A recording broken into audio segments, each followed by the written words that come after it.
Bismillahirrahmanirrahim. Assalamualaikum warahmatullahi wabarakatuh. Alhamdulillah wassalatu wassalamu ala Rasulillah Muhammad bin Abdullah wa ala alihi wa sahbihi wa mawala. Wala hawla wala quwwata illa billah. Amma ba'du. Terima kasih kepada pengurusi majlis. Terima kasih kepada semua yang dapat bersama pada pagi ini. Kita bersyukur kepada Allah kerana bertemukan kita di salah satu daripada taman syurga. Kalau saya dimaklumkan, tuan-tuan dan perempuan, daripada halaqah tadarus Quran, bermakna daripada raudhah ila raudhah. Disebutkan istilahnya min raudhah ila raudhah, dari taman syurga ke taman syurga yang lain. Subhanallah. Satu kemuliaan ketika mana di dunia ini kita dapat untuk sering berada di taman syurga Allah Subhanahu Wa Taala. Kita pergi Madinah, di antara yang kita inginkan adalah untuk masuk ke dalam raudhah. Kerana apabila kita dengar nama raudhah, yang Nabi mengatakan ma baina baiti wa mimbari raudhatun min riyadil jannah, di antara rumah aku dan mimbar aku itu ada satu raudhah dari raudhah syurga. Maka kita pun ialah bersungguh-sungguh nak masuk ke dalamnya. Kalau tak dapat masuk tu fras, bahkan seolah-olah tak sah umrah macam tu. Sedangkan ialah hukumnya sunat, Tapi malangnya kadang-kadang tu kita ada peluang raudhah di tempat kita. Bahkan banyak tempat yang disebut raudhah itu yang tak perlu untuk beratur isi borang, tak perlu untuk kita bayar tambang yang begitu mahal, ada di tempat kita. Mana yang disebutkan raudhah? Kata baginda Rasulullah, idza marartum bi riyadul jannah farta'u. Kalau kamu melewati atau melalui satu taman syurga, maka singgah dan nikmatilah dia. Para sahabat ketika mendengar sabda Rasulullah SAW hairan, kerana yang namanya raudhah ini bukan tempat yang biasa, ini tempat yang hebat.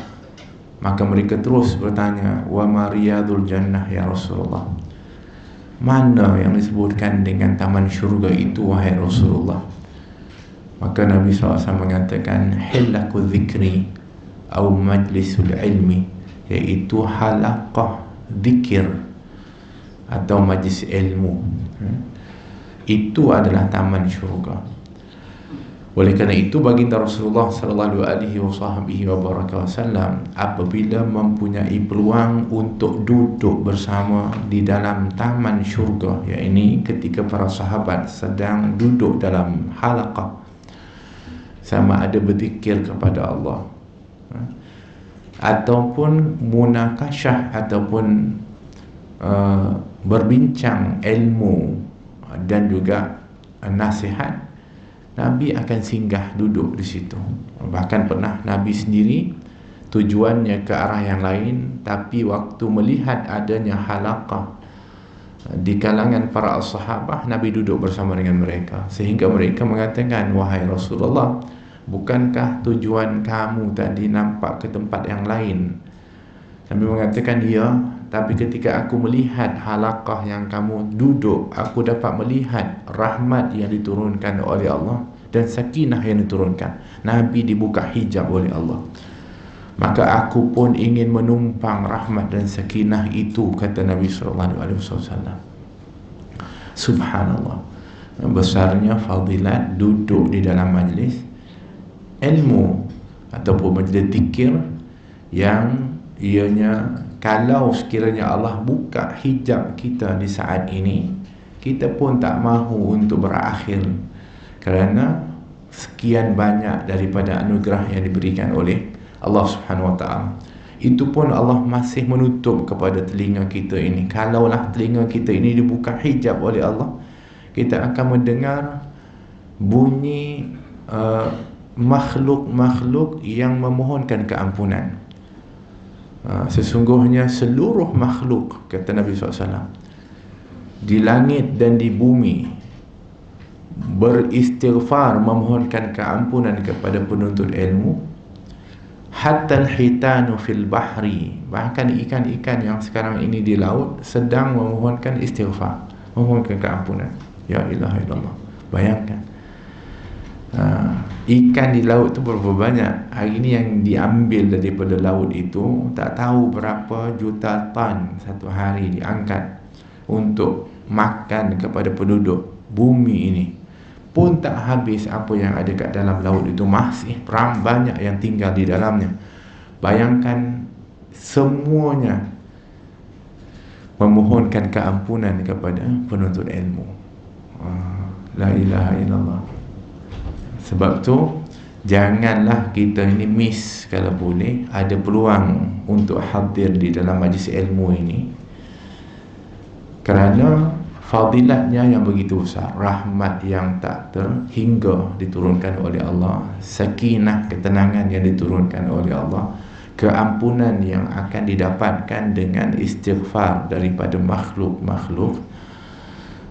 Begitu juga malaikat akan hadir bersama dan juga menaungi kita dengan sayapnya. Bahkan tempat ini tempat mustajab doa. Lepas majlis ini, semua permintaan dan hajat niat kita yang ada ni akan terus langsung disampaikan kepada Allah. La ilaha illallah. Apa lagi yang kita ni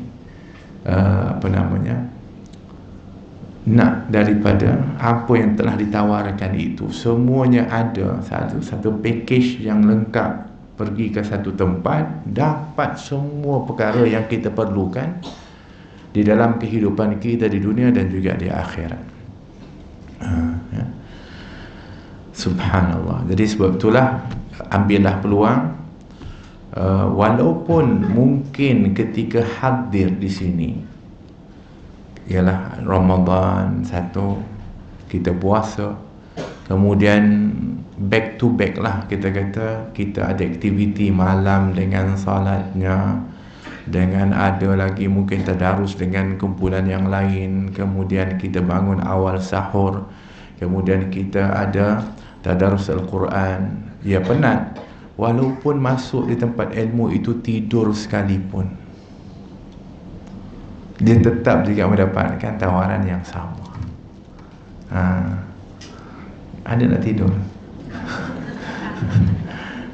Kan? Jadi jangan niatnya tidur, saya datang ni nak tidur. Tapi maksudnya walaupun dia tertidur sekalipun, dia tetap juga akan mendapat. Bayangkan kalau orang yang datang tapi bukan niatnya untuk nak menuntut ilmu, hanya kerana ada urusan dengan orang yang ada di dalam majlis itu, jadi dia duduk tu sebab terpaksa join, sebab nak tunggu dah habis, nanti ni ada orang saya nak jumpa. Duduklah dia di belakang ke sudut satu tempat. Kata malaikat, dahlah tu dia ni orang yang banyak dosa, banyak buat maksiat. Malaikat pun mengadu kepada Allah, kalau semua dapat semua kelebihan itu, dia ni macam mana? Kata Allah Subhanahu Wa Taala, dia pun aku ampunkan. Humul qaum la yashqa bihim jalisuhum, kata Allah. Mereka itu adalah perkumpulan yang tak rugi dan celaka orang yang duduk bersama dengan mereka. Duduk saja dapat yang tu. Bayangkan datang dengan niat menuntut ilmu, datang dengan niat untuk nak tadabbur kepada Al-Quran. Kerana apa yang kita baca di dalam Al-Quran menuntut kepada kita untuk tadabbur dan amal kepada isi Al-Quran. Afala tatadabbaruna Al-Quran, kata Allah. Allah mempersoalkan, kamu baca Al-Quran, tidakkah kamu tadabbur kepada Al-Quran? Maka bagaimana maksud tadabbur Al-Quran? Ya, majlis ilmu. Majlis ilmu yang diadakan ini adalah tadabbur kepada Al-Quran. Tak akan lari daripada Al-Quranul Karim dan hadisnya baginda Rasulullah sallallahu alaihi wasallam. Dan ketika mana kita membaca Al-Quran, kita dituntut untuk mempelajari kepada Al-Quran. Nak mempelajari Al-Quran, maka hendaklah kita hadir dalam majlis ilmu untuk kita mendapatkan daripada kefahaman Al-Quran dan untuk kita beramal dengan Al-Quranul Karim. Oleh kerana itu, ketika mana baginda Rasulullah sallallahu alaihi wasallam menyampaikan apa yang telah pun diwahyukan oleh Allah Subhanahu wa taala kepada para sahabat. Ada sahabat yang duduk jauh, tak boleh dan mampu untuk datang pada setiap waktu dan setiap hari. Seperti sahabat-sahabat yang duduk berdekatan. Itu satu keadaan. Yang kedua adalah sahabat yang tak boleh untuk nak hadir pada setiap hari sebab ada komitmen kepada keluarga, nak kena cari nafkah, kerja, kan. Ada yang bertugas di satu tempat, tapi tak mahu mereka melepaskan peluang kerana ini terlalu mahal bagi mereka, iaitu apa yang disampaikan oleh baginda Rasulullah SAW. Maka apa yang mereka buat, kalau yang duduk jauh, itu akan dibuat turn, ikut giliran. Yang kamu pergi, nanti yang orang lain pergi, balik itu akan menjadi mubaligh, iaitu yang akan menyampaikan kepada orang yang berada di kampung tu untuk nak dapat apa yang dia dapatkan di dalam majlis itu. Kalau orang yang bekerja begitu, Sayyidina Umar Khattab radhiyallahu anhu, dia dengan Miqdad bin Aswad, ketika dipersetarakan oleh baginda Rasulullah SAW, dia buat giliran. Hari ini kamu pergi, aku akan cari nafkah untuk keluarga aku untuk hari ini dan esok, dan aku akan carikan juga untuk keluarga kamu. Kamu tinggal hadir, nanti kita jumpa, kamu beritahu apa yang kamu dapatkan, besok aku hadir, kamu pula kerja. Subhanallah. Wa ta'awanu 'alal birri wat taqwa, iaitu saling tolong-menolong dan kebaikan dan ketakwaan kepada Allah Subhanahu wa taala. Sampai begitu kerana pentingnya, tahu pentingnya daripada yang disebutkan majlis ilmu dan apa yang disampaikan oleh baginda Rasulullah SAW. Kalau boleh mereka tak mau miss satu pun daripada apa yang mereka dapatkan. Tapi yang lebih luar biasa adalah mereka yang ketika mana mereka nak mengambil daripada Nabi, yang mereka titik beratkan adalah saya mesti mengamalkan apa yang saya dengar. Jadi apabila kalau mereka dengar daripada Rasul ataupun mereka baca Al-Quran, itu di antara yang biasanya ini adalah amalannya para sahabat dan juga mereka para as-salihin. Baca Al-Quran, contohlah baca surah Al-Baqarah ayat awal. Bismillahirrahmanirrahim. Alif Lam Mim. Dzalikal kitabu la raiba fihi hudan lil muttaqin alladzina yu'minuna bil ghaibi wa yuqimuna as-salata wa mimma razaqnahum yunfiqun. Sadaqallahul azim. Jadi kalau orang dengar, sekejapnya baca Quran, itu je baca, berhenti dia baca Quran. Dia berhenti, kenapa? Kerana dia berhenti, kemudian dia solat. Lepas solat dia keluar. Kalau dia baca di masjid, dia solat di masjid, kemudian dia keluar. Pergi mana? Ada sahabat ikut. Pergi mana ni? Dia pergi sedekah, cari orang untuk dia sedekah, dia infak. Selesai itu dia masuk balik, kemudian dia sambung balik. Alladzina yu'minu walladzina yu'minuna bima unzila ilaika wa ma unzila min qablik wa bil akhirati hum yuqinun. Kenapa dia berhenti tadi? Untuk amal apa yang dia baca, terus diamalkan. Bayangkan. Sebab dalam tu kata, orang bertakwa itu adalah orang yang beriman kepada yang gaib, yang mendirikan salat, yang menafkahkan sebahagian daripada apa yang direzekikan oleh Allah kepada mereka. Terus berhenti salat, pergi cari orang untuk beri infak. La ilaha illallah. Kita berapa kali khatam? Dah lalu ayat tu berapa kali kita, tapi belum tentu kita buat lagi. Tapi subhanallah, asal saja baca, buat terus. Begitu yang disebutkan orang-orang yang benar-benar ketika mana memahami akan tuntutan daripada apa yang dia baca dan apa yang dia tadaruskan itu, atau yang dia belajar itu akan dapat untuk diamalkan atau untuk dipraktikkan. Itu yang kita kena niat, itu yang kita kena sungguh-sungguh. Sebab tu apabila kita baca Quran, Nabi kita Muhammad SAW katakan, kana Nabi sallallahu alaihi wasallam ajwadan nas. Adalah Nabi sallallahu alaihi wasallam itu adalah seorang yang sangat pemurah. Tak ada orang boleh tanding kepemurahan Nabi sallallahu alaihi wasallam. Tak boleh. Kenapa? Sebab Nabi ni nak kita kata pemurahnya sehingga tidak ada dalam kamus perkataan Nabi itu, kalau ada orang datang kepada Nabi minta sesuatu, tak ada dalam istilah Nabi mengatakan la, tidak. Tak ada. Tidak ada mengatakan tidak. Atau dalam bahasa Inggeris dia panggil no. Tak ada. Semuanya yes.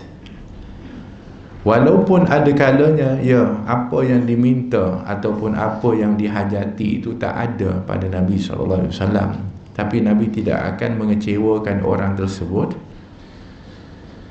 Bahkan Nabi akan berusaha bersama dengan dia mencari jalan untuk nak sampaikan maksud orang tersebut. Macam tu kan, bukan ada, kan kita selalu dengar cerita ada seorang ketika datang lapar, pada waktu itu nak jadi tetamu Nabi SAW. Nabi pergi balik rumah, dari satu rumah ke satu rumah isterinya, ditanya apa ada kat rumah. Kata isteri dia, tak ada apa-apa kecuali air. Setiap ditanya begitu. Di rumah seorang yang begitu tinggi kedudukannya di sisi Allah, yang disebutkan dengan pemimpin kepada kaum muslimin, tapi di rumah hanya ada air saja. Akhirnya tak ada apa-apa yang nak di-offer kepada orang ini. Maka Nabi SAW tak putus asa untuk nak mengeluarkan orang ini daripada masalahnya, kelaparan. Apa Nabi buat? Nabi buat pengumuman, siapa yang nak jadikan tetamu Rasulullah ini, orang itu dah dimasukkan dalam senarai tetamu Nabi. Siapa yang nak mengambil tetamu Rasulullah ini sebagai tetamu dia? Oh, siapa yang tak nak? Kalau dah itu nisbahnya kepada tetamu Rasulullah, iaitu seolah-olah menjamu kepada Rasulullah. Itu yang ketika tu seorang Ansar, dia tanpa fikir panjang, oh ini tak boleh, apa namanya, tak boleh lepaskan peluang, terus saya ya Rasulullah. Orang lain tak sempat lagi, dia dah terus offer. Sedangkan dia pun bukan orang yang kaya, dia pun masih lagi sebenarnya tak pasti apa yang ada kat rumah dan berapa banyak yang ada kat rumah, tapi tak mahu ketika itu melepaskan peluang mendapatkan tetamu agung seperti itu. Jadi setelah itu Nabi mengatakan, dia akan menjadi tetamu engkau, kata Nabi SAW. Cepat-cepat dia balik ke rumah untuk nak tanya kepada isteri dia apa yang kita ada kat rumah. Ketika ditanya kepada isteri dia, ya wahai suamiku, kita tak ada apa-apa kecuali makanan yang kita akan kongsi dengan anak-anak kita. Makanan tak banyak. Ini anak-anak kita ni, makanan ini kita kongsi sama-sama. Kata suami itu, laki Ansar tu mengatakan, tak apa, sekejap lagi ada tetamu yang hebat, tetamu Rasulullah akan jadi tetamu kita. Semua makanan ini yang kita ada ni, yang kita kena kongsi sama-sama ni, kita berikan kepada dia, biar dia yang makan. Jadi tidurkan anak kita awal-awal. Dia suruh isteri dia tidurkan anaknya awal-awal. Supaya apa? Supaya tertidur dan tak ingat lapar. Dan nanti dia datang waktu malam, ketika mana dah dihidangkan, kau matikan lilin. Kan seolah-olah lilin tu dah habis. Dan waktu gelap itulah kita akan persilakan dia makan. Dan apabila dia mula makan, kita pun makan, tapi berlakon makan. Kita jangan makan betul-betul. Makan tak banyak. Kalau kita makan, dia makan sikit lah. Kita pun habis. Tapi kita berlakon makan. Sebab kalau kita tak makan, dia tak nak makan. Tapi dalam gelap, ni planning ni, plan, rancangan yang dibuat oleh lelaki Ansar ni bersama isteri tu. Yang hebatnya isterinya pun okey je. Kalau kita, bang jangan mengada orang datang rumah, kita tak ada apa-apa ni. Kan? Ya, barulah kita kata ya, rasa ingin nak ajak tetamu. Abang jangan bang. Kita bukan orang sini lah, tempat lain kan. Ini subhanallah, okey semua. Isterinya pun okey, baik bang. Semua dia buat, ditidurkan anaknya awal, kemudian orang tu datang dihidangkan, kemudian dimatikan lilin, kemudian ketika itu dipersilakan makan. Tetamu tu makan, mereka pun makan, tapi makan angin, kunyah. Tetamu pun tengok masih ada, capai ada lagi. Sebab ialah semua yang ada itu adalah diberikan kepada orang tetamu tersebut. Maka setelah selesai, maka tetamu itu tidur dalam keadaan kekenyangan, mereka tidur dalam keadaan kelaparan. Esok pagi jumpa dengan Nabi SAW. Nabi sambut dengan senyuman. Apa yang kamu buat semalam wahai orang Ansar, kata Nabi. Orang Ansar ni pun hairan, apa Nabi ni cakap tiba-tiba tanya seperti itu. Dia tak faham. Kerana apa yang dia buat itu dengan penuh ikhlas, tak ada mengharapkan apapun. Apa yang kamu buat semalam wahai Ansar? Dia kata, apa yang aku buat? Fikir-fikir, cuba kamu ingat apa yang kamu buat, khususnya untuk tetamu itu. Akhirnya baru dia ingat, dia ceritakan kepada Rasulullah. Maka Nabi pun ketawa. Nabi mengatakan Allah turunkan ayat tentang perkara itu. Allah memuji akan kamu, kata Nabi SAW, wa yu'thiruna ala anfusihim walau kana bihim khasasah. Dan mereka itu sanggup untuk mendahulukan orang lain daripada diri mereka, walaupun mereka memerlukan perkara itu. Masya Allah, dipuji oleh Allah Subhanahu Wa Taala. Kan? Macam mana boleh masuk cerita tu? Apa jadi cerita? Kenapa? Masya Allah, Nabi ni pemurah. Cerita Nabi pemurah. Jadi kata hadis tu, ni Ibn Abbas radhiyallahu anhu riwayat, dia katakan Nabi SAW ajwadun nas. Nabi ni orang paling pemurah sekali. Tak ada orang boleh menandingi kepemurahan Nabi SAW.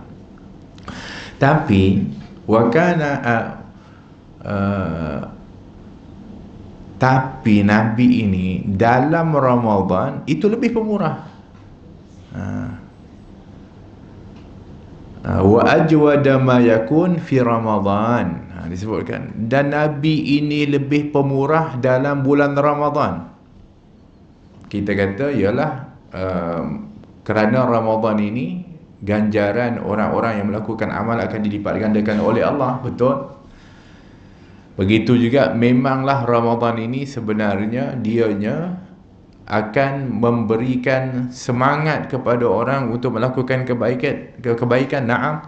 Tapi sebab utama juga, kata para ulama, kenapa akan merangsang kepemurahan dalam Ramadan ni, dan dikaji berdasarkan hadis tu, adalah Nabi itu pemurah, adalah sangat pemurah, tetapi lebih pemurah pada bulan Ramadan ketika Nabi bertemu dengan Jibril. Dia kata salah satu sebabnya kerana Nabi ni pada bulan Ramadan akan selalu jumpa Jibril. Untuk apa Nabi jumpa Jibril? Kenapa Jibril selalu datang pada bulan Ramadan? Untuk apa? Ya, tadarus Al-Quran. Jibril tadarus dengan Nabi. Nabi baca, Jibril dengar. Jibril baca, Nabi dengar. Itu hari-hari Jibril akan datang. So apa kaitannya cerita tentang kepemurahan Nabi dalam Ramadan dengan perjumpaan Nabi dan Jibril dan tadarus Al-Quran? Kaitannya ialah orang yang semakin tadarus Al-Quran dan juga tadabbur Al-Quran, salah satu sifat yang paling menonjol dan juga yang pasti akan memberi kesan utama kepada dia adalah semakin pemurah. Kepemurahan ini bukan dengan harta saja, iaitu dengan perbuatan yang baik. Buat baik akan mudah dianya melakukan kebaikan, lapang. Kesan daripada membaca Al-Quran. Jadi kalau kita baca Quran semakin kedekut, something wrong. Kan pelik tu. Maknanya kita membaca tapi tak tadabbur, tapi tak berilmu, tak belajar, tak kita masuk dalam majlis-majlis ilmu, rugi kita. Sedangkan sepatutnya potensi seseorang yang baca Al-Quran itu untuk melakukan amal soleh dan juga menjadi orang yang pemurah itu adalah sangat besar. Sayang kalau kita jadi orang yang membaca tapi tidak dapat ilmu dan mengamalkan. Itu yang dibimbangi, seperti mana yang disebutkan oleh Imam Ghazali. Yang paling kita bimbang tu disebutkan, berapa ramai orang yang membaca Al-Quran wal Quranu yal'anuh. Berapa ramai juga orang yang membaca Quran tapi Quran melaknat kepada dia. Dibaca Quran tapi Quran melaknat kepada dia. La ilaha illallah. Kenapa? Sebab dia baca, dia buat yang lain.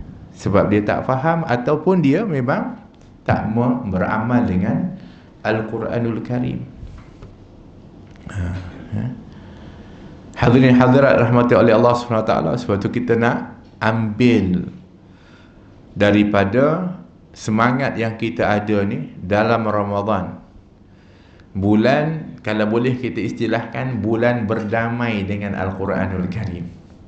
Sebab dulu kita ada konfrontasi dengan Quran. Quran itu kadang-kadang dulu kita bukan makin dekat, jauh. Tapi bulan Ramadan berdamai, dekat. Alhamdulillah. Ambillah peluang ketika mana kita sedang berdamai dengan Al-Quranul Karim untuk kita menghayati dan beramal dengannya. Itu berkenaan dengan kepemurahan yang disebutkan lahir daripada sifat baginda Rasulullah SAW, yang disebutkan kepemurahannya itu karrihil mursalah, bagaikan angin yang menghembus, yang mengenai kepada siapa pun, berbuat baik kepada semua orang. Itu Nabi SAW berbuat baik kepada semua orang, bukan hanya pilih orang tertentu, tak. Tapi semua akan mendapat dan merasai kebaikan baginda Rasulullah SAW. Orang yang baca Al-Quran ni, dia dengan orang lain semua baik. Di mana pun dia ada, dia akan jadi orang yang baik.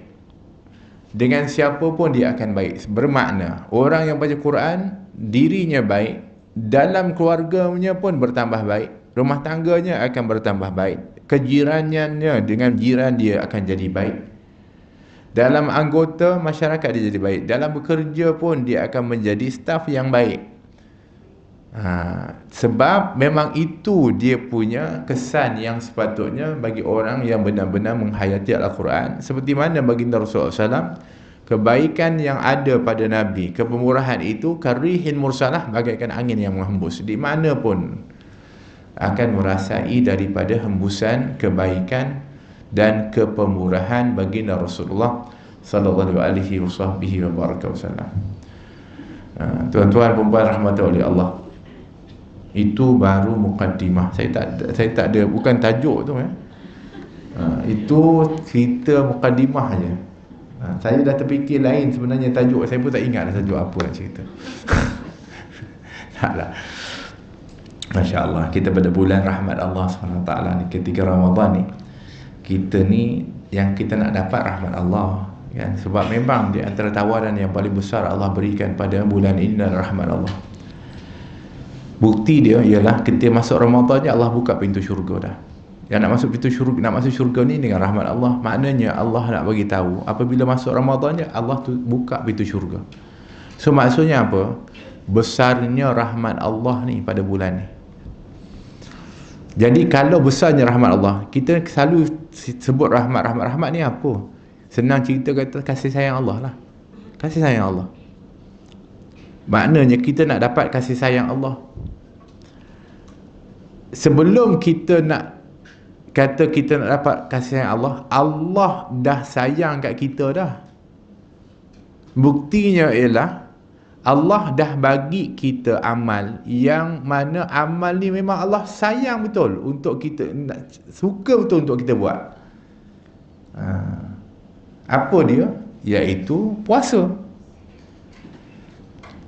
iaitu kewajipan puasa. Sebab apa yang wajib ni, itu adalah apa yang Allah suka dan cinta kita buat.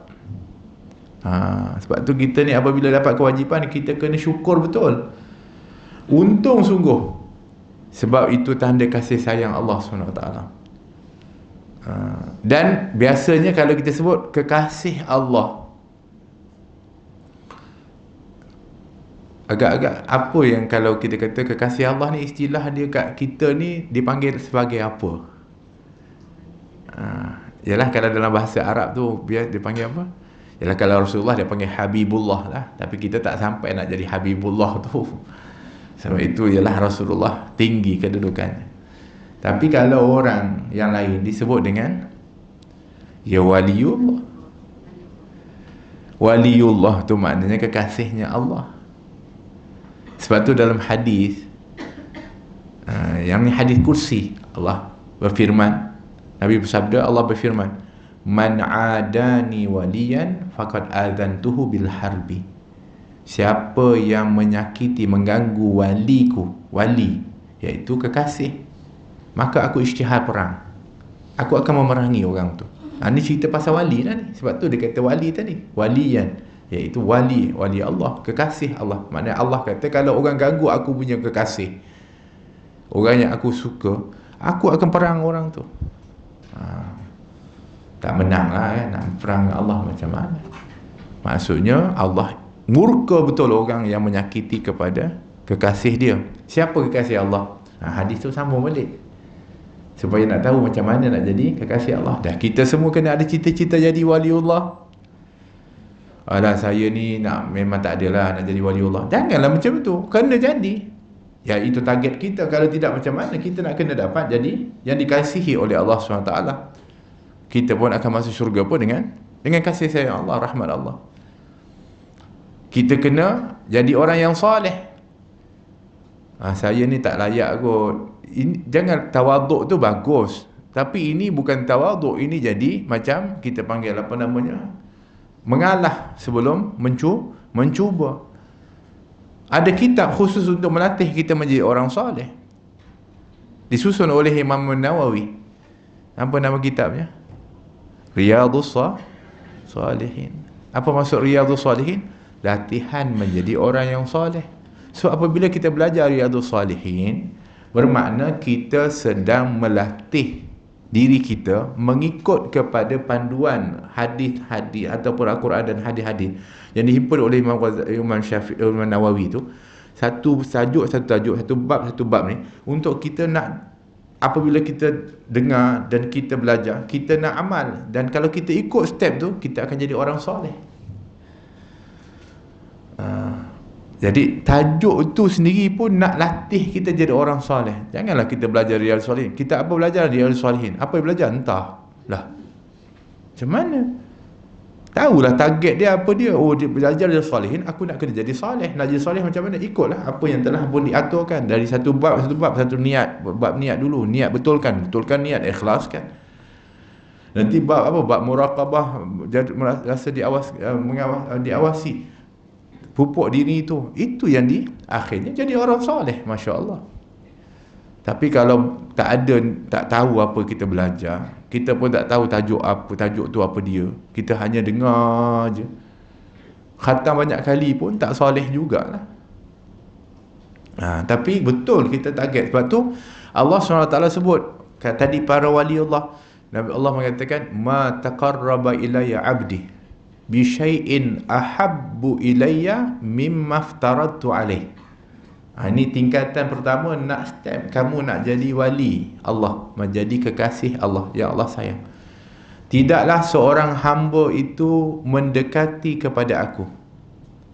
Maksudnya mestilah orang yang kalau dapatkan kasih sayang Allah, dia kena dekat dengan Allah.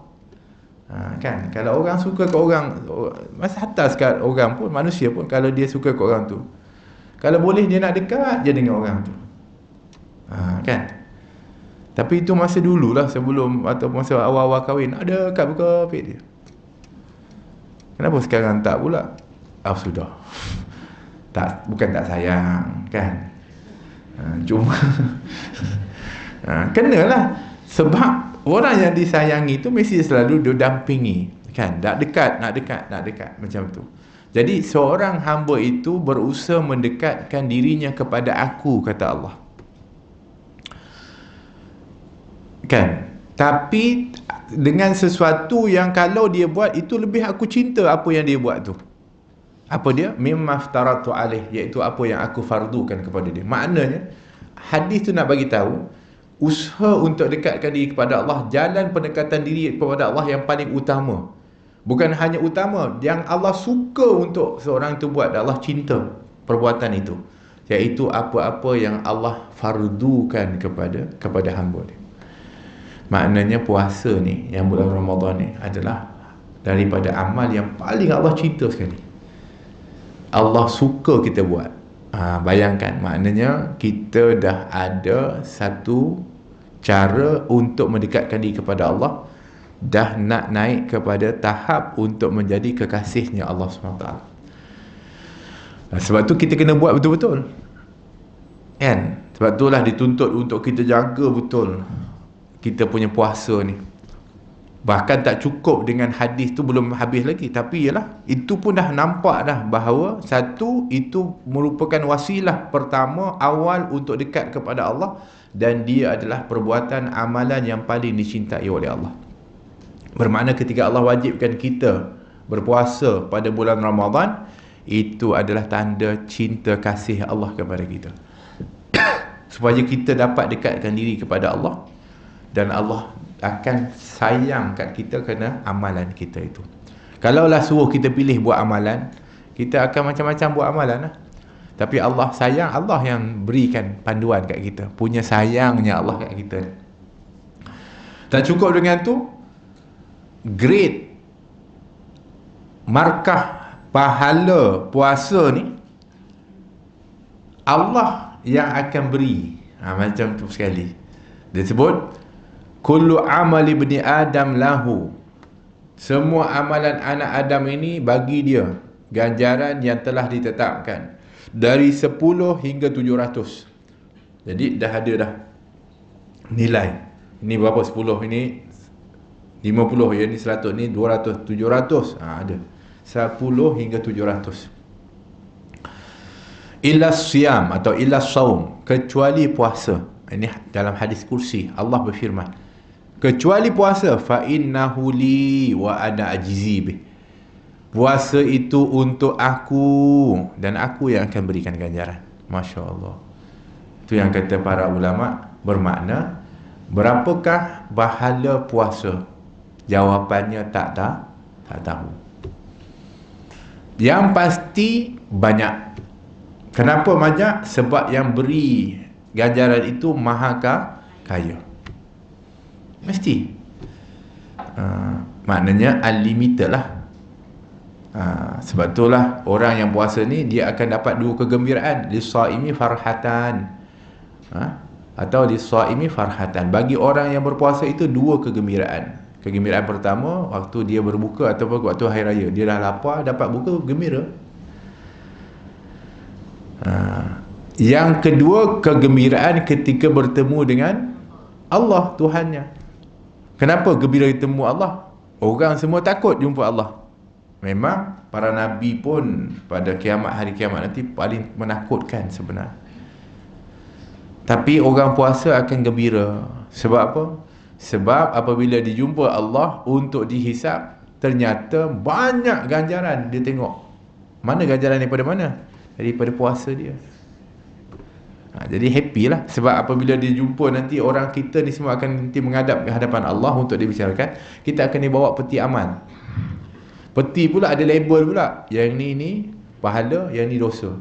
Peti yang pahala tu nampak sangat, tak payah naik label pun tahu dah. Dia punya cahaya dia tu terang, indah. Oh, ini peti pahala. Kalau peti yang buat dosa ni gelap.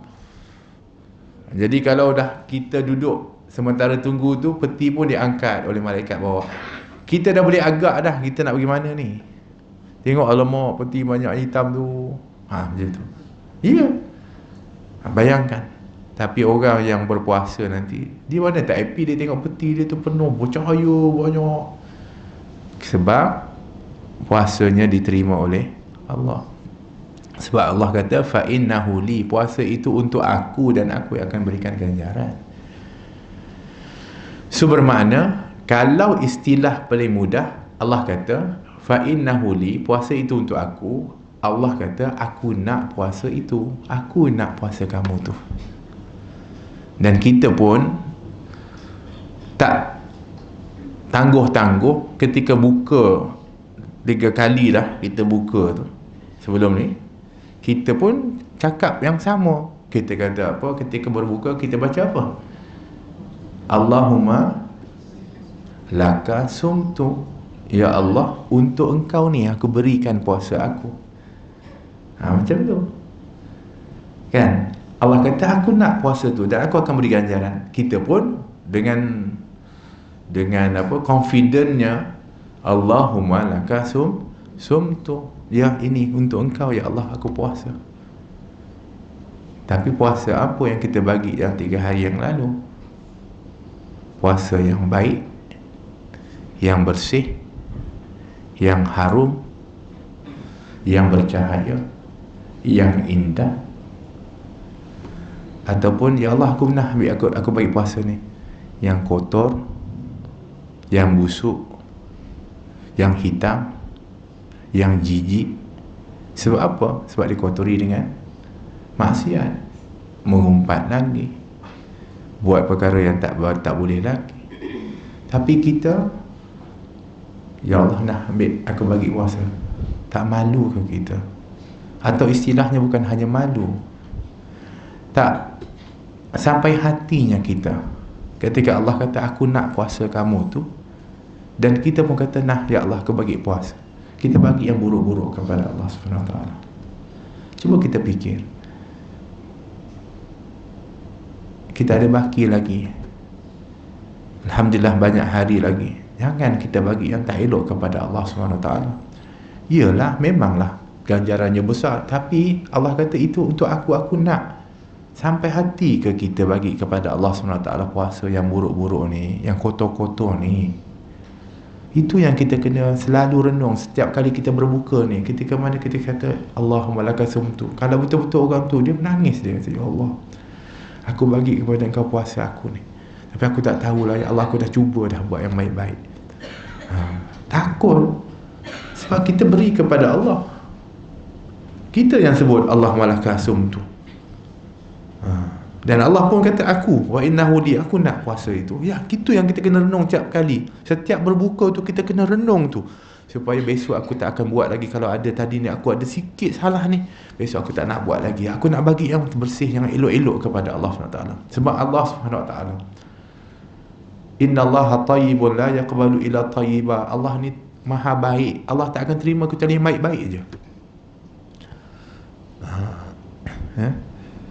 Hadirin rahmati oleh Allah, ni hadiah diberikan oleh Allah. Takkan kita nak balas dengan yang tak baik. Allah bagi hadiah kat kita puasa. Allah berikan hadiah kepada kita daripada amalan yang hebat-hebat macam ini. Tiba-tiba kita pulangkan dengan yang tak baik. Sebab tu kita kena manfaatkan. Ini hadiah Allah bagi, kita kena guna. Ini masalah, kadang-kadang tu diberikan peluang tapi tak guna peluang. Orang datang beri hadiah kepada kita. Contoh, Habib ni ada cincin saya bagi kat Habib. Kita pun tengok, terima kasih tapi dalam hati tak best pun kan. Tak suka kan. Tapi kita tak nak jaga hati dia. Kita kata okey lah, terima kasih, baik. Nanti dia pun, yalah, dia pun selalu datang jumpa kita. Dia punya mata dia tengok kat tangan, tak ada pun dia pakai. So apa perasaan dia? Ya, dia kecewa. Walaupun dia tahu kita terima, alhamdulillah, terima kasih. Tapi dia lebih akan terasa kalau kita tak pakai. Dia kata, oh maknanya Habib tak suka ni yang aku beri. Tapi kalau kita pakai, oh alangkah gembiranya. Demikian Allah SWT kita berikan kepada kita hadiah, kita tak guna hadiah itu. Allah berikan rahmat dalam Ramadan, Allah berikan keampunan, tapi kita tak nak. Itu yang dikatakan, siapa yang diharamkan dalam Ramadan, kena diharamkan dia. La ilaha illallah. Ini yang sepatutnya kita renungkan. Ini Allah berikan hadiah, kenapa kita tak mau ambil dan bahkan tak mau manfaatkan hadiah tu? Ya. Ini tawaran yang diberikan oleh Allah SWT, rahmat, kasih sayang Allah SWT. Lagi apa yang Allah tawarkan? Wa ghuliqat abwabun nar. Ini ketika masuk Ramadannya, tutup pintu neraka. Maksudnya apa? Ya, keampunan Allah. Di dalam Ramadan ini yang akan diberikan oleh Allah keampunan, sehingga Allah tutup pintu neraka. Maknanya kamu tak ada peluang nak masuk neraka. Jangan bimbang, aku tutup. Saya banyak salah ya Allah, saya banyak dosa ya Allah. Tak apa, kamu masuk Ramadan, sungguh-sungguh kamu beramal, kamu pun berpeluang untuk masuk syurga, dan aku tak akan izinkan kamu masuk dalam neraka. Aku tutup dah. Masya Allah. Memang kita banyak salah pun, ini peluang kita nak dapat keampunan Allah SWT. Tak cukup dengan itu, disebutkan bahawa pada setiap malam, bayangkan, ini setiap malam ni Allah Subhanahu Wa Taala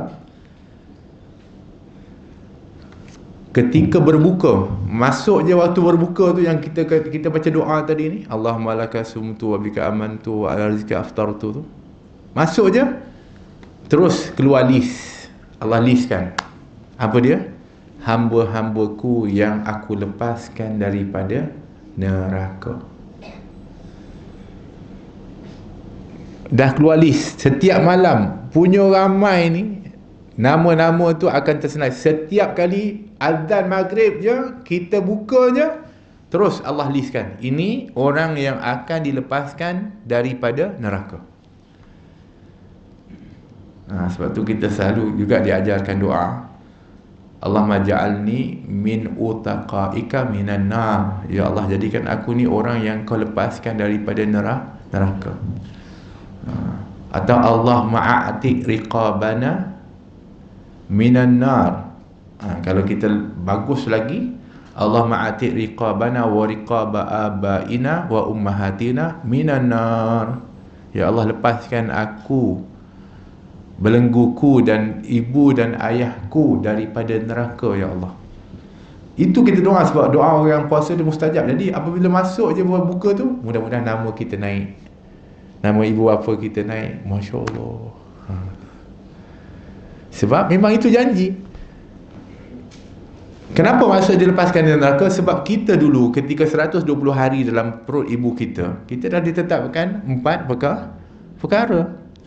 Pertama rezeki, yang kedua ajal bila, ketiga amal, keempat syakiyun am sa'idun, celakakah dia untuk ke neraka atau bahagiakah dia untuk ke syurga. Sudah ditetapkan oleh Allah. Bahkan ada pendapat mengatakan ditulis kat dahi kita, dah tertulis dah, sama ada sa'idun atau syakiyun. Orang ni bahagia, ahli syurga atau ahli neraka, sudah tercatat dah. Ini adalah merupakan takdir. Tapi takdir Allah itu, ketika Ramadan, orang yang di dahinya atau yang ditetapkan tadi syaki sekalipun boleh masuk dalam senarai itu. Sebab memang itu yang disebutkan, pada setiap malam Allah akan lepaskan hamba dia daripada neraka. Ya Allah, peluang kepada kita. Sebab apa kita? Saya cakap saya lah, sebab saya banyak salah. Sebab kalau ikut hitung balik dengan baki umur yang kita tak tahu berapa banyak ni, memang tolak campur apa semua tak dapat. Ya, tolak balik campur kita. Okey, depan saya nak setiap masa ibadah, tak larat. Tapi nak tolak balik dengan apa yang kita buat salah pun semua, tak cukup. Tiba-tiba Allah berikan Ramadan, Allah kurniakan keampunan yang melimpah ruah, Allah lepaskan. Kalaupun masa tu sebelum ni buat perbuatan ahli neraka pun, Allah lepaskan dengan kasih sayang dia pada setiap malam. Masya Allah. Tapi ruginya kalau kita tak ambil peluang itu setiap malam. Sebab tu kita jangan tinggal untuk datang ke masjid ni. Orang lelaki, ini masjid tempat Allah berikan rahmat dan keampunan dia. Kita jalan dari rumah ke sini, naik kereta ke jalan ke, itu akan menggugurkan dosa. Ini bulan Ramadan lagi lah. Sebab tu orang yang mana dia datang ke masjid ni, dia peluang dia untuk mendapatkan senarai itu lebih luas lagi. Sebab tu kita nak, saya nak pergi masjid, dapat masuk dalam senarai, nanti Allah lepaskan daripada nerakanya Allah. Sebab apa? Sebab orang yang jalan daripada rumah ke masjid, khususnya disebutkan dalam hadis, man ghada ila masjid aw raha, siapa yang berpagi-pagi pergi masjid ataupun malam-malam pergi masjid, maka Allah telah sediakan hidangan untuk dia di syurga. Maknanya kalau hidangan dia ada kat syurga, dia ahli syurga lah. Macam kita ni, kalau kita baca zikir subhanallah alhamdulillah, akan ditumbuhlah pokok di syurga. Kalau pokok kita ada kat syurga, kita kena masuk syurga lah, sebab kita punya.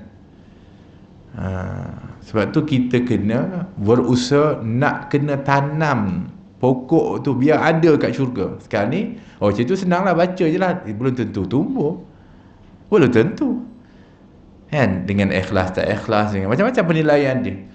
Tapi kita kena usahalah supaya ada. Kalau ada, insya-Allah kita akan dapat masuk ke dalamnya. Sebab tu seorang sahabat ketika mana dia mendengar daripada tawaran Rasulullah, sebab ada seorang mengadu kepada Rasulullah, ya Rasulullah, aku ni ada budak, dia anak yatim, dia ni datang mengadu kepada Rasulullah, Rasulullah, ayah saya ni tinggal saya rumah dan kita ada sikit, saya nak buat pagar supaya saya dapat untuk nak kita panggil Allahumma salli ala Muhammad, jangan sampai yalah masuk kawasan orang dan sebagainya, tapi terhalang dengan sebatang pokok kurma yang dimiliki oleh seorang yang lain, jiran dia lah. Jadi saya ni dah beritahu, dah bincang, tapi dia tak mau untuk nak sama ada alihkan ke ataupun yalah. Jadi Nabi kata, siapa jiran kamu panggil? Panggil. Rupanya orang tu orang munafik.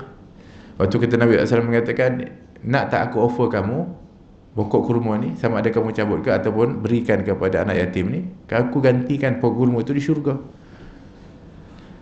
Digantikan pokok itu di syurga. Ini orang munafik, mana dia percaya? Walaupun nampak iman, dia tak nak. Nabi kata, tak apa, kamu jual.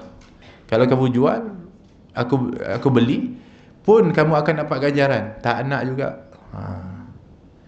Tiba-tiba datang seorang sahabat, dalam riwayat disebutkan Abu Dahdah nama dia. Dia mengatakan, ya Rasulullah, kalau sekiranya aku beli pokok itu dan aku berikan kepada anak yatim ini, adakah aku dapat tawaran yang sama yang ditawarkan kepada lelaki itu? Kata Rasulullah, ya.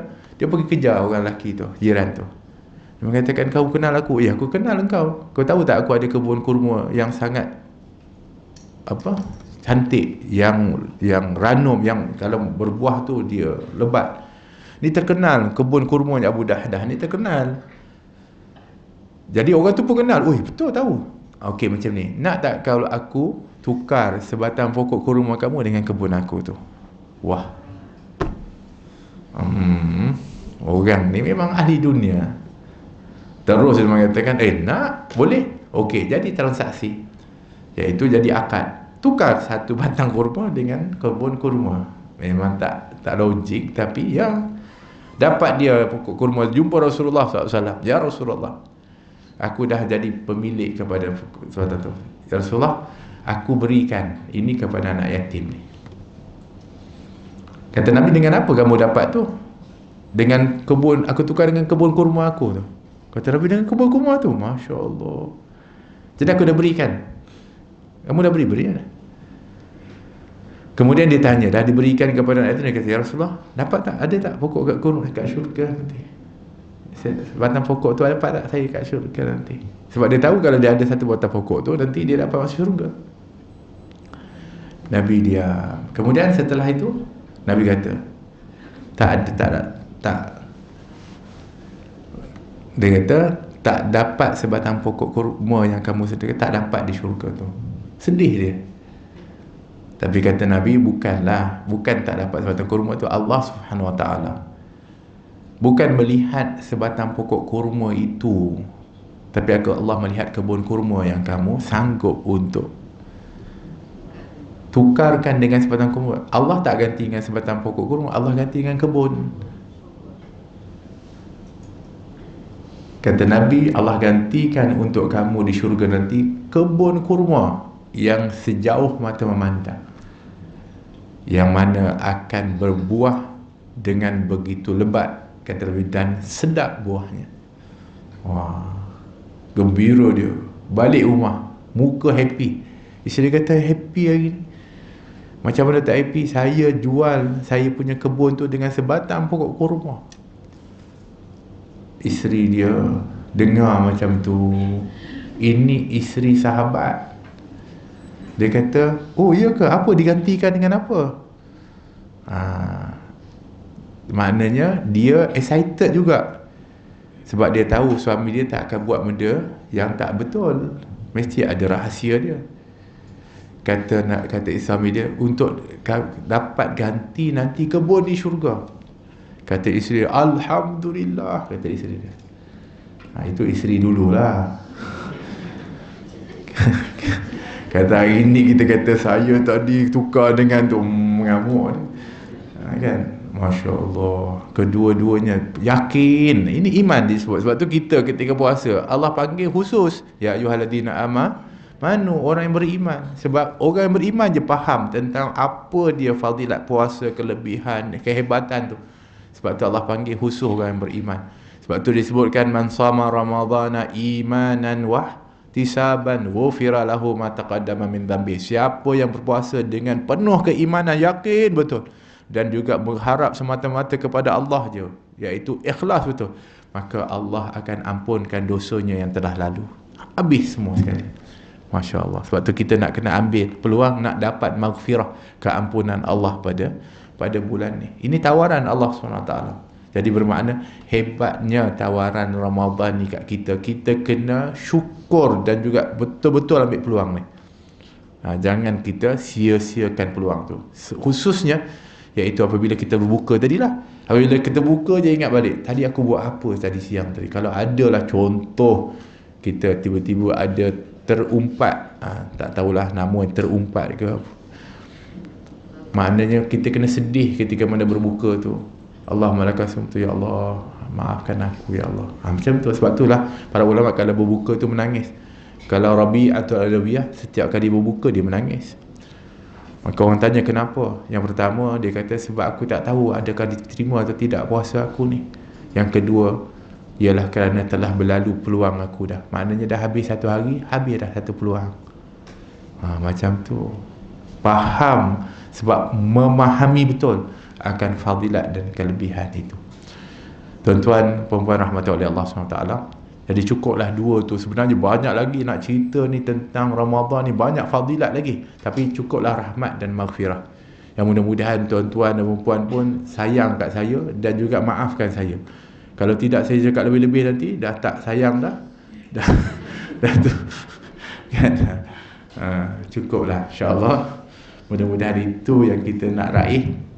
Sehingga dengan sebab itu mudah-mudahan insya-Allah Allah Subhanahu Wa Taala akan berikan kita husnul khatimah, dan Allah selamatkan kita di dalam kehidupan dunia ini, di barzakh dan juga di akhirat, untuk dihimpunkan, dikumpulkan dengan insan-insan yang mulia, dan mereka orang-orang yang berjaya menempuh dalam cabaran dan juga dugaan dalam kehidupan ini, khususnya ketika berhadapan dengan ujian-ujian yang berlaku, khususnya para sahabat.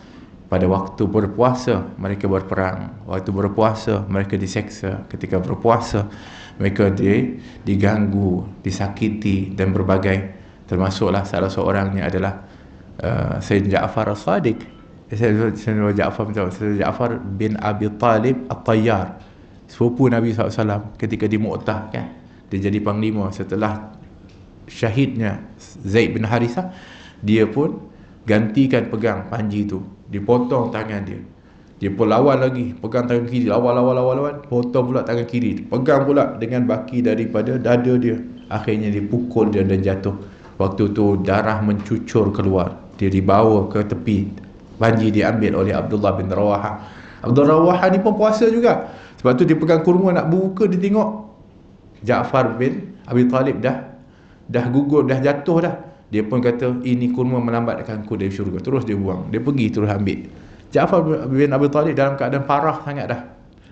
Dalam luka-luka dia lainlah dengan potong darah keluar. Dahagalah orang ni, dah kehilangan darah ni.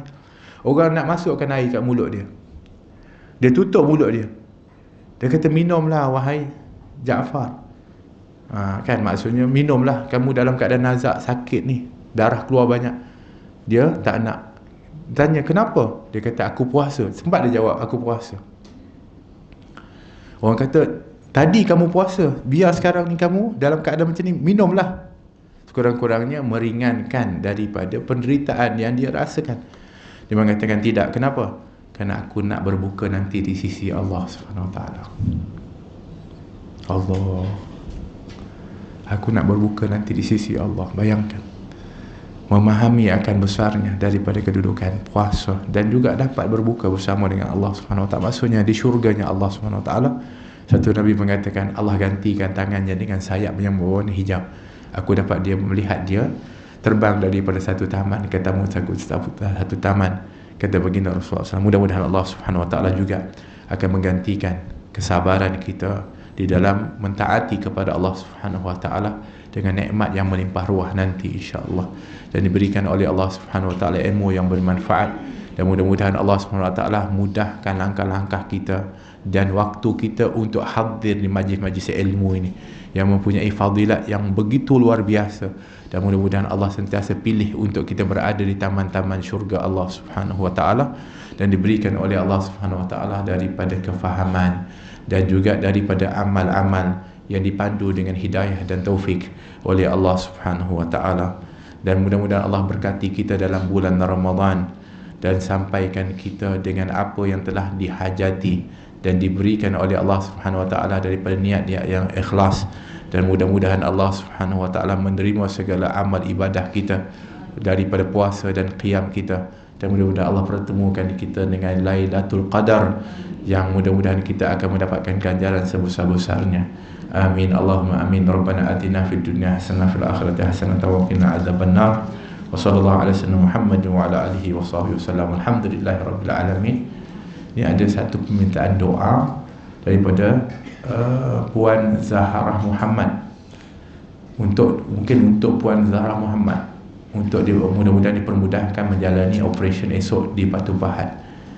Mudah-mudahan Allah Subhanahu Wa Taala berikan kesembuhan, kejayaan dalam operasinya, dipermudahkan urusannya, diberikan kesabaran, ketabahan kepadanya dan keluarganya menghadapi ujian Allah, dinaikkan darjat, diampunkan dosanya oleh Allah, dan diberikan oleh Allah Subhanahu wa taala daripada kebaikan dunia akhirat wa hal dunia kum tusalihah jami'ah fil akhirah wa ila hadratin Nabi Muhammadin sallallahu alaihi wasallam. Al-Fatihah. A'udzu billahi minasyaitonir rajim. Bismillahirrahmanirrahim. Alhamdulillahirrahmanirrahim. Maliki yaumiddin. Iyyaka na'budu wa iyyaka nasta'in. Shiratal mustaqim. Shiratal ladzina an'amta 'alaihim ghairil maghdubi 'alaihim waladdallin. Amin. Ya awwalal awwalin akhiril akhirin wa dzal quwwatil matin rahimal masakin. Ya Arhamar Rahimin, Ya Arhamar Rahimin, Ya Arhamar Rahimin. Allahumma inna nas'aluka ridhaka wal jannah wa na'udzubika min sakhatika wan nar. Allahumma innaka 'afuwun karimun tuhibbul 'afwa fa'fu 'anna wa 'an walidina wa 'an masyayikhina wa 'an jami'il muslimin wa muslimat bi rahmatika ya Arhamar Rahimin. Waj'alna min utaqaika wa tulaqaika wa nuqadaika wa usaraika wa ujaraika wa umanaika minan nar. Allahumma ajirna minan nari salimin wa adkhilna al-jannata aminin wa qina syarra masa'ibid dunya waddin wa amnahna an-nadhara ila wajhikal karim. Wa sallallahu alaihi wa sallam. Alhamdulillahi rabbil alamin. Takabbarallahu